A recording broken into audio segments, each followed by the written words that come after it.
Petit entraînement à Brooklyn Park. Je savais pas que c'était aussi cool que ça, Brooklyn. C'est fou, c'est un jeu, on s'amuse, mais le stress, la pression, elle est énorme parce que j'ai pas envie de casser le drift aux gens. J'ai envie d'assurer, j'ai envie de suivre. Allez. Faut que je respire. Oh là. J'aimerais bien travailler mon pied gauche, mais voilà, j'arrive pas du tout. Tellement collé que la moindre petite erreur, boum, j'ai la poussette. Allez, vas-y, fais-moi la porte. Je te vois du coin de l'œil. Je garde notre œil sur l'autre devant. Ah, bon, les réflexes que ça fait travailler. C'est quand même bien le simulateur parce qu'on paye pas la tôle. On paye pas les pneus, on paye pas les pots cassés. Oh, c'est pas beau ça ce qu'il a fait. Il est rentré sur la piste pendant que l'autre était en train de passer. C'est vraiment pas sympa. Quoi ce comportement, messieurs? Oh, on a la même voiture, cousin. Oh, dommage, on peut pas faire de photo de l'extérieur. Oh, c'était joli là, c'était beau. Ouais. Mais vas-y, avance, tu vas passer vite. Putain, mais qu'est-ce que tu fais? T'as dégonflé tes pneus ou quoi? T'as gonflé tes pneus ou quoi? Oh là là. Et le croisé. Oh là là, putain, j'en ai un derrière quand même. Hein. Il me colle comme. Oh là là. Je sais pas si c'est beau ou si c'est pas beau. Je vais bientôt le doubler là. Je vais bientôt le doubler. Mais pourquoi je vais plus vite que lui? Faut pas me dire qu'il fait du pied gauche quand même. Je sais pas comment ils font pour rouler comme ça les mecs. La voiture elle bouge plus. Oh là là, je vais trop vite moi. Faut que je travaille du frein à main tout le temps. C'est pas normal. Il a pas l'air de faire pareil lui. Oh non. Putain, je me suis mangé un mur. Ah bah alors. Alors les frères. Allez vas-y, allez. Méchant il klaxonne. Comment il fait pour klaxonner? Ah ça y est j'entends. Attends. Ça arrive pas dans cette Corsa. Les bandes de pneus qui se décollent. Ah, je me suis fait doubler par une 32. Et une Skyline.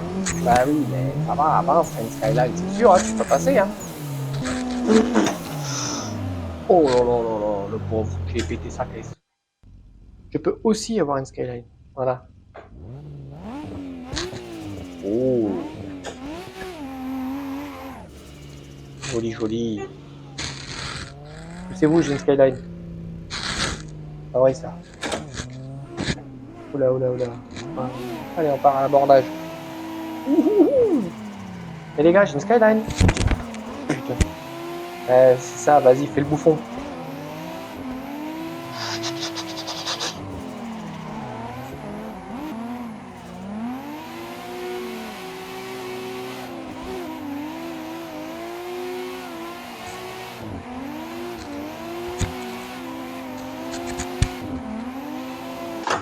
Ah, les réflexes, ils sont bons. Hein. Ça ressemble à beaucoup à la réalité. Hein. C'est top. Hein. C'est top. Bon, on rentre au pit. Et je vous donne le principe de base pour régler votre volant pour le drift. Bon, pour le drift, c'est compliqué, mais c'est pas compliqué. Une voiture de drift sur un circuit, ça se conduit avec les forces, la dynamique de la caisse pour sentir la force centrifuge, le moment où vous allez raccrocher, décrocher, la glisse. Ça combiné au volant, bien sûr, pour savoir votre position de roue et l'accélérateur. C'est un ensemble. Quand on se retrouve sur un simulateur, on est privé de tout ce qui est physique. On n'a plus que le volant. Le grand piège, c'est de vouloir régler son force feedback trop fort. Pourquoi? Parce que, en réalité, une voiture de drift, on reste maître de son volant, de sa colonne de direction, de ses pneus. On les met où on veut. Là, dans votre force feedback, si vous mettez un réglage trop puissant, si ça contre-braque trop fort, plus fort que votre force à vous, que vous pouvez pas tenir le volant, vous pouvez pas maîtriser la voiture. Donc lorsque vous glissez, vous êtes en drift, vous devez pouvoir, si vous voulez, remettre les roues droites. Même s'il faut pas le faire, mais remettre les roues droites. C'est pas le volant qui décide, c'est vous qui devez décider. Mais dans le même temps, vous devez avoir assez de force pour comprendre ce qui se passe sur la piste.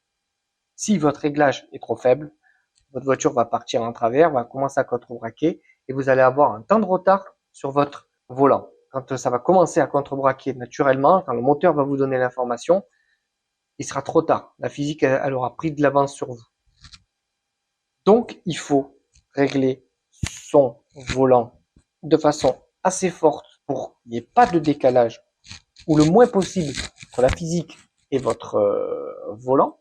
Mais il faut pas que ce soit trop puissant, que ça vous empêche de diriger votre voiture, que ce soit elle qui vous donne des coups et que vous pouvez plus maîtriser la voiture. Donc je ne vous donne pas de valeur précise parce que ça change d'une marque à une autre, d'une puissance de volant à une autre, de circuit, de voiture, de mode, de jeu. Il y a tout qui change. Donc les réglages se peaufinent sur le tas. Mais le principe pour régler son volant est identique à tous les jeux. Je vous conseille cependant de mettre votre volant à 100% dans le logiciel qui gère votre volant. Dans chaque jeu, vous ajustez ensuite la puissance. Bon, ben voilà, vous savez tout. Vous savez l'essentiel de la chose pour aller rouler et drifter. Voilà, je suis ravi d'avoir partagé ce petit moment avec vous et je vous dis à la prochaine.